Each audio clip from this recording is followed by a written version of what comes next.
జై శ్రీరామ్. శ్రీమాత్రే నమః. శ్రీ గురుభ్యో నమః. 2024 సంవత్సరం జూన్ నెల 30వ తారీఖు నుంచి 2024 సంవత్సరం నవంబర్ 15వ తారీఖు వరకు కూడా నవగ్రహాల్లో ఒక గ్రహానికి సంబంధించిన ఒక ప్రత్యేక గ్రహస్థితి చోటు చేసుకోబోతోంది ఖగోళంలో. ఆ ప్రత్యేక గ్రహస్థితి అందరి కర్మకారకుడైన శనీశ్వరుడు వల్ల ఏర్పడుతోంది. శనీశ్వరుడు వక్రిస్తూ ఉన్నాడు. 30వ తారీఖు నుంచి నవంబర్ 15వ తారీఖు వరకు వక్రగతిలో ఆయన ఉంటున్నాడు. వక్రగతిలో ఆయన ఉండడం వల్ల ద్వాదశ రాశుల వాళ్ళకి ఎలాంటి పరిణామాలు చోటు చేసుకోబోతున్నాయి?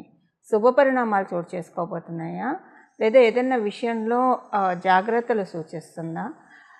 ఇలాంటి తదితర విషయాలన్నీ కూడా ఒక మేజర్ ప్లానెట్స్ని మనం కన్సిడరేషన్లో తీసుకుంటాం.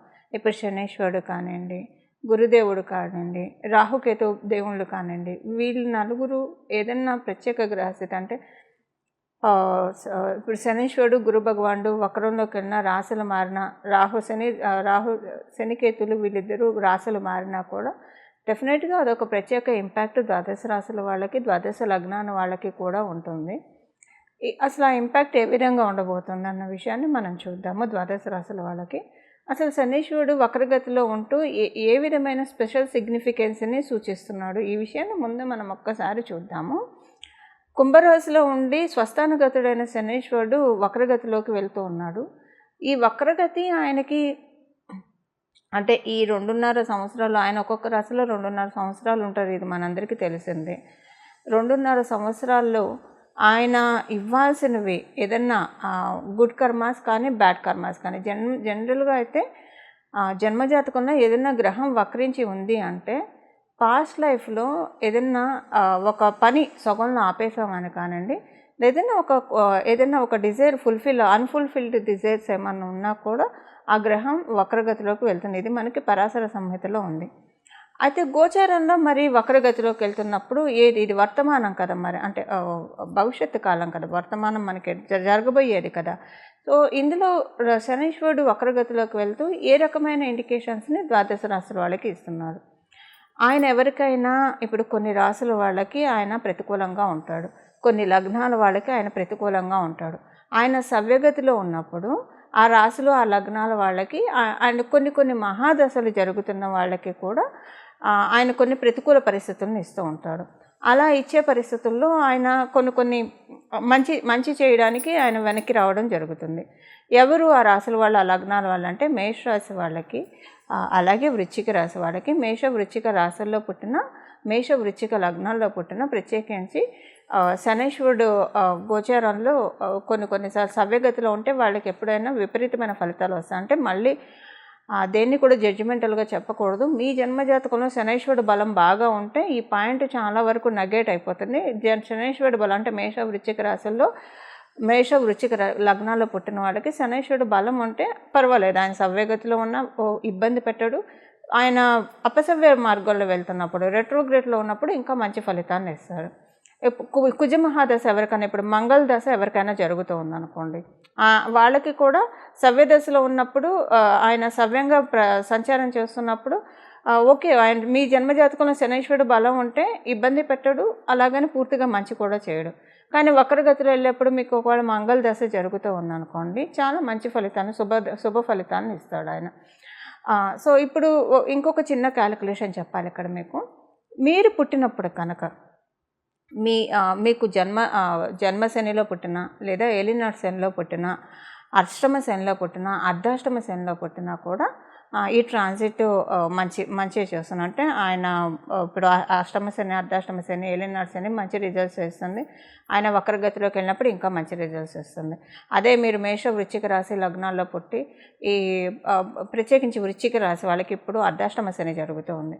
ఈ వక్రంలో వెళ్ళండి, ఈ పర్టికులర్ పీరియడ్ మీకు చాలా మంచి జరుగుతుంది. ఏదైనా పనులు పెండింగ్ ఉండి అవ్వకపోతే అవన్నీ జరుగుతాయి. అవన్నీ నేను రాశుల వారీగా చెప్తాను, బట్ జనరల్గా అవుట్లుక్ ఇస్తున్నాను. ఇదొకటి ఉంటుంది. సెకండ్, మీరు అసలు ఎలా తెలుసుకోవాలి మీరు పుట్టింది గోచారం, మీరు పుట్టినప్పుడు అష్టమ శనిలో పుట్టారా, అర్ధాష్టమ శనిలో పుట్టారా, ఏలినాటి శనిలో పుట్టారా? సహజంగా ఒక రఫ్ ఐడియా, ఎంత జన్మజాతకం తెలిసినా తెలియకపోయినా ఒక రఫ్ ఐడియా అయితే మీకు ఉంటుంది కదా, మీరు ఏ టైంలో ఏ ఇయర్లో పుట్టారన్న రఫ్ ఐడియా ఉంటుంది కదా. ఒకసారి గూగుల్ చేయండి. మీరు పుట్టినప్పుడు మీ రాశి వాళ్ళకి ఏలినాటి శని జరుగుతున్నా, అష్టమ శని జరుగుతున్నా, అర్ధాష్టమ శని జరుగుతుందా, అది ఒకసారి చూస్తే మీకు అసలు గోచారంలో శనైశ్వరుడు మీకు అష్టమ శని, అర్ధాష్టమ శని, ఏలినాటి శనిలో ఉంటే మీరు పుట్టడం కూడా అలా పుట్టితే కనుక చాలా మంచి ఫలితాలను ఇస్తాడు. సో కర్మకారకుడైన శనైశ్వరుడు వక్రగతిలోకి వెళ్తూ అందులో లాభస్థానంలో ఉంటూ ఆయన వక్రగతిలోకి వెళ్తున్నాడు. అంటే దశమ స్థానం మకర రాశి వైపు వెళ్తూ ఉన్నాడు. లాభస్థానంలో ఉంటూ కర్మస్థానం వైపు, దశమ స్థానం అంటే కర్మస్థానం వైపు ఆయన వక్రగతిలోకి వెళ్ళడం ఇప్పుడు ఒక్కొక్కళ్ళకి విడివిడిగా మీ రాశి వాళ్ళకి ఎలాంటి ఇంపాక్ట్ చూపించబోతుంది అన్న విషయాన్ని మనం ఒక్కసారి తెలుసుకుందాం. లాభస్థానంలో ఉంటూ వక్రం అంటే ఆయన 10వ స్థానంలోకి వెళ్తున్నారు. అంటే ద్వాదశ రాశుల వాళ్ళకి మీరు చేసే వృత్తి వ్యాపారాల్లో ఏదో ఒక యోగ్యతను, అంటే మీ యోగ్యతను అనుసరించి ఏదో ఒక మంచి మార్పు ఆయన తెచ్చిపెడతారు.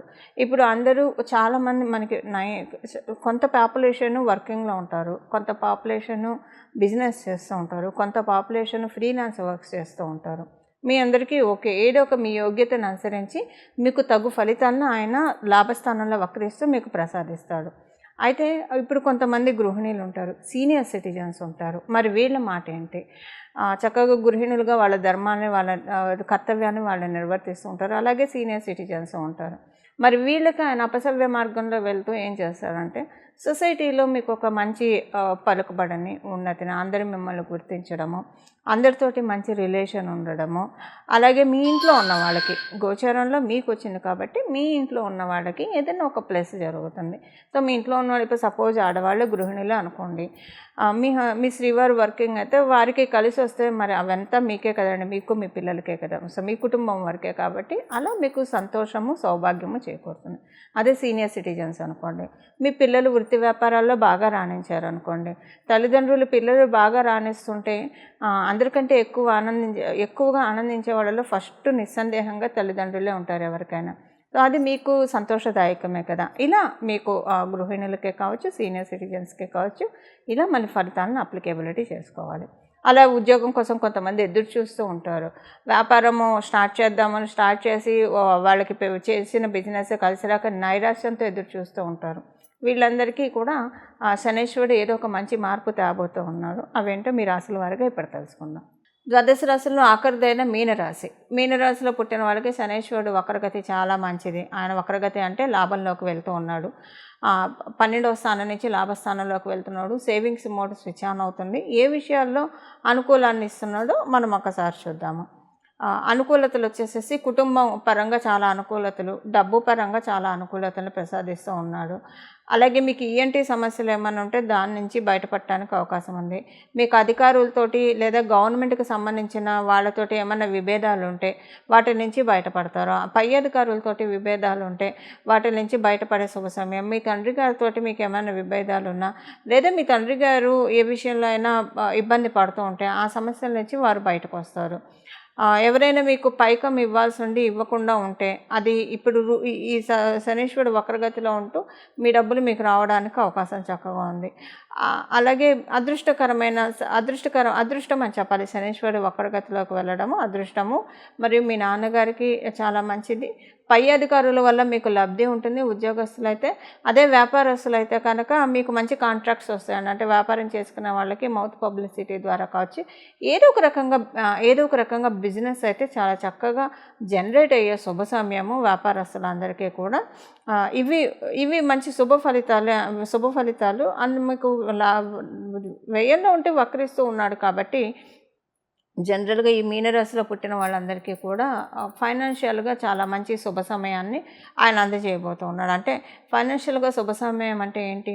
మీ యోగ్యతకు తగ్గట్టు మీ స్థాయికి అనుసరించి మీకు రావాల్సిన పైకం కావచ్చు, లేదా మీకు రావాల్సిన ఇంప్రూవ్మెంట్ కావచ్చు, గ్రోత్ కావచ్చు, డెఫినెట్గా ఆయన మీకు ప్రసాదిస్తాడు. అంటే మీ యోగ్యత అంటే నా ఉద్దేశం మీ జన్మజాతకంలో ఏమన్నా ధనయోగాలు యాక్టివ్ కాని స్టేజ్లో ఉన్నా, లేదా ధనయోగాలు ఉన్నా కూడా మీకు ఇప్పుడు సపోజ్ మీరు పనిచేసే చోట మీకు ఎక్కువ సాలరీ వచ్చే యోగ్యత మీకు ఉంది, కానీ తక్కువ సాలరీనే తీసుకుంటున్నారు అంటే ధనయోగానికి మీ జన్మజాతకంలో ఏవో అర్గళాస్ ఉండి ఉంటాయి.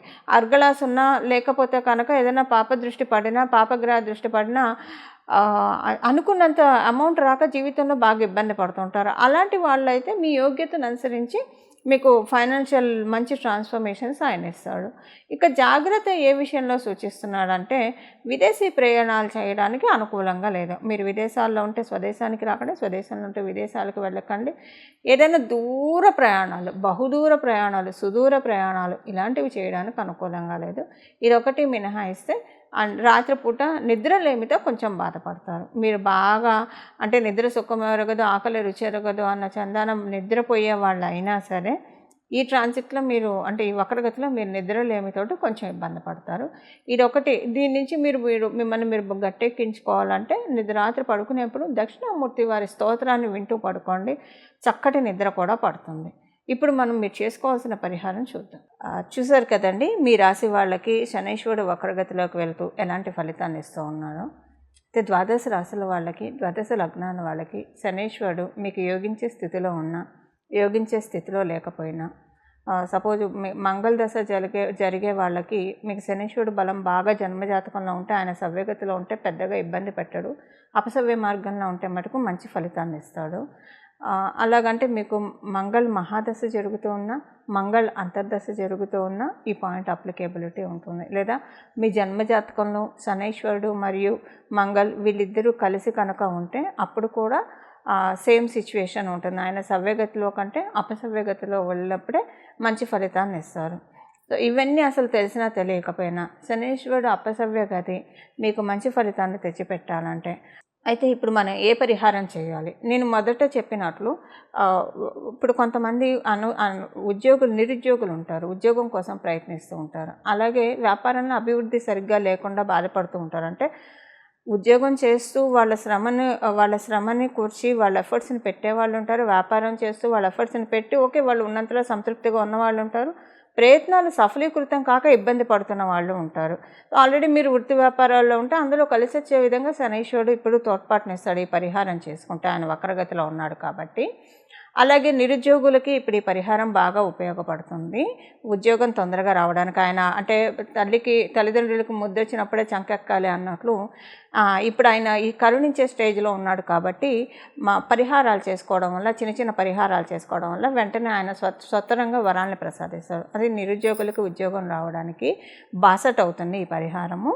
అలాగే ఇప్పుడు వ్యాపారం పెట్టి అస్సలు ముందుకు సాగాక చాలామంది ఇబ్బంది పడుతూ ఉంటారు. ల్యాండ్ సేల్కి పెట్టి ముందుకు సాగాక ఇబ్బంది పడుతూ ఉంటారు. ఏదైనా భూమి కొనాలి, కొంతమంది డబ్బులు కట్టేసి ఉంటారు, కానీ ఆ ప్రాపర్టీ కన్స్ట్రక్షన్ మటుకు పూర్తిగా కాదు, అలా ఇబ్బంది పడేవాళ్ళు ఉంటారు. స్థలం లేదా ఇల్లు కొనుక్కోలేక ఇబ్బంది పడుతూ ఉన్నవాళ్ళు, అంటే ఈ ప్రయత్నాల్లో ఉన్న వాళ్ళ వరకు మాత్రమే ఈ ప్రయత్నాల్లో ఉన్నవాళ్ళు ఈ పరిహారం చేసుకోవడం వల్ల వాళ్ళకి కూడా అవన్నీ సఫలీకృతం అవుతాయి. ఇప్పుడు మనం పరిహారానికి వెళ్దాము. ఈ పరిహారం ద్వాదశ రాశుల వాళ్ళకి, ద్వాదశ లగ్నాల వాళ్ళకి అందరికీ కలిపి ఒకటే పరిహారం ఉంటుంది. ప్రతిరోజు భాగవతంలోని గజేంద్ర మోక్ష ఘట్టం చదవడం, వినడం ఇది చేస్తే కనుక మన జీవితంలో ఉన్న కష్టాల నుంచి, దుఃఖాల నుంచి భగవంతుడు కృష్ణ పరమాత్ముడు మనల్ని గట్టెక్కిస్తాడు. ఈ గజేంద్ర మోక్షము మీరు చదవడం, మీకు బాగా చదివే అలవాటు ఉన్న వాళ్ళైతే చదివేసుకోండి హాయిగా, లేదా వినడానికైనా ప్రయత్నించండి ప్రతిరోజు. కనీసం రోజు కుదరకపోయినా శనీశ్వరుడు వారమైన శనివారం అయినా సరే కనీసం వినడానికి ప్రయత్నించండి. ఈ ఆపర్చునిటీ అస్సలు ఎవ్వరూ మిస్ కాకండి. ఇది చాలా స్వల్పమైన రెమెడీ. భాగవతాన్ని చదవడం వల్ల పెచ్చు పుణ్యం వస్తుంది, బహులాభాలు ఉంటాయి, ఇది మనందరికీ తెలిసిన విషయమే. అందులో గజేంద్ర మోక్ష ఘట్టం వినడం వల్ల ఇందులో మీరు చేయాల్సిందల్లా మీ టైం కొంత కేటాయించాలి.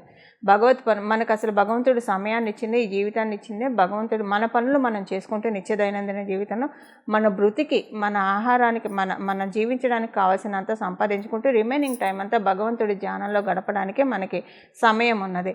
సమయాన్ని జాగ్రత్తగా యూటిలైజ్ చేసుకునే శనైశ్వరుడు డిసిప్లిన్ సూచిస్తాడు. సో ఎవరైతే టైం వేస్ట్ చేయకుండా ఉత్తగా అంటే వ్యర్థ ప్రసంగాలతోటి లేదా చిట్ చాట్ తోటి ఇలా కాకుండా ప్రొడక్టివ్గా టైంని ఉపయోగించుకోవడానికి ప్రయత్నించండి. ప్రొడక్టివ్గా టైం ఉపయోగించుకోవడానికి ప్రయత్నించే వాళ్ళంటే శనీశ్వరుడికి బహుప్రీతులు అవుతారు. వాళ్ళని ఆయన ఇబ్బంది పెట్టాడు, ఎందుకంటే ఆయన క్రమశిక్షణని సూచిస్తాడు కాబట్టి. సో మీ టైం మీరు ఎంత క్వాలిటీగా ఎంత ప్రొడక్టివ్గా యూజ్ చేసుకుంటున్నారో ఇది ఒక చెక్ పెట్టుకోండి. తర్వాత గజేంద్ర మోక్షం వినడానికి ప్రయత్నించండి ప్రతిరోజు కూడా. ఇలా గజేంద్ర మోక్షాన్ని వినడం వలన మీకు అంటే ఏ విషయంలో అయితే నలిగిపోతూ ఉన్నారో ఆ విషయం నుంచి బయటకు వచ్చేస్తారు. అందులో ఇప్పుడు ఆయన కుంభరాశిలో ఉండి వక్రగతిలోకి వెళ్తున్నాడు. ఆయన కుంభరాశి నుంచి మీనరాశిలోకి వెళ్తే మళ్ళీ కుంభరాశిలోకి రావడానికి 30 సంవత్సరాలు పడుతుంది. సో ఇప్పుడు ఉన్నవాళ్ళు చాలా అదృష్టవంతులు అని చెప్పాలి. ఈ ఈ రెట్రోగ్రేషన్లో ఉన్నప్పుడు ఈ పరిహారం చేసుకోవడం వల్ల కనీసం ఇక్కడి నుంచి ఒక 6-7 సంవత్సరాల వరకు డోకా లేకుండా మంచి మార్పుల్ని కైవసం చేసుకోవడానికి డెఫినెట్గా గజేంద్ర మోక్షం ఉపయోగపడుతుంది. ఇలా గజేంద్ర మోక్షాన్ని మీరు ప్రతిరోజు చదవడం వినడం, రోజు కుదరని వాళ్ళు కనీసం శనివారం పూట వినడానికైతే వితౌట్ ఎనీ ఫెయిల్ ప్రయత్నించండి.